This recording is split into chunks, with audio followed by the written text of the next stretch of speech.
Hi friends.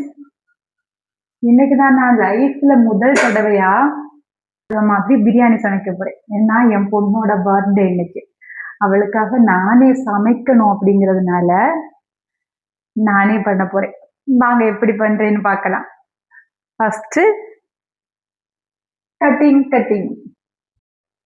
எனக்கு cutting போர்டில் வச்சு கட் பண்ண வராது, தெரியாது. அதனால கைதான் நம்மளோட ஆயுதம்.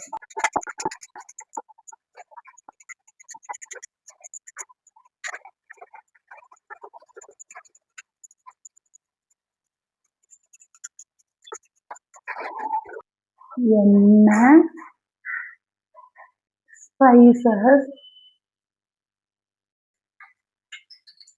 உள்ளி, இஞ்சி பூண்டு,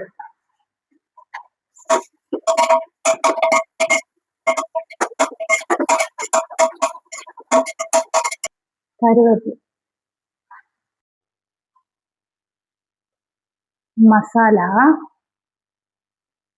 தக்காளி,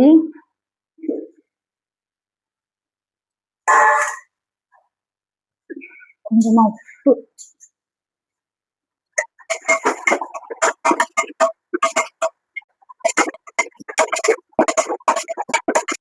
கிளீன் பண்ணி வச்ச சிக்கனை போடலாம்.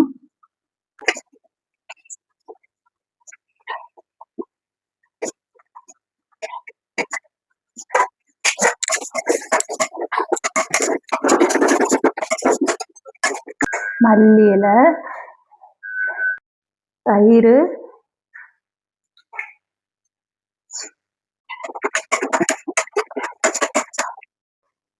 அரிசி நான் ஒரு 1/2 hour ஊற வச்சு வடிகட்டி எடுத்து வச்சிருக்கிறேன்.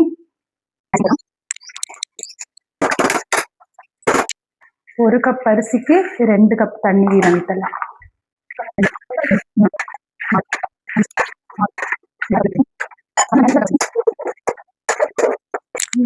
லெமன் ஜூஸு, அண்டிப்பருப்பு, உள்ளி, அண்டிப்பருப்பு, முந்திரி பழம் எல்லாம் வறுத்து பிரியாணிக்கு மேலே போடுறதுக்காக. நான் இதுக்கு முன்னாடி 2 கப் அரிசியிலலாம் பண்ணதுண்டு. இப்போ தான் ஃபஸ்ட் டைம் 6 கப் அரிசியில் பண்ணியிருந்தேன். நிறைய அளவு பண்ணதுனால உப்பு மட்டும் கொஞ்சம் கம்மியாக இருந்தது அப்படின்னு சொன்னாங்க. நெக்ஸ்ட் டைம் அதையும் கிளியர் பண்ணலாம். பாய்.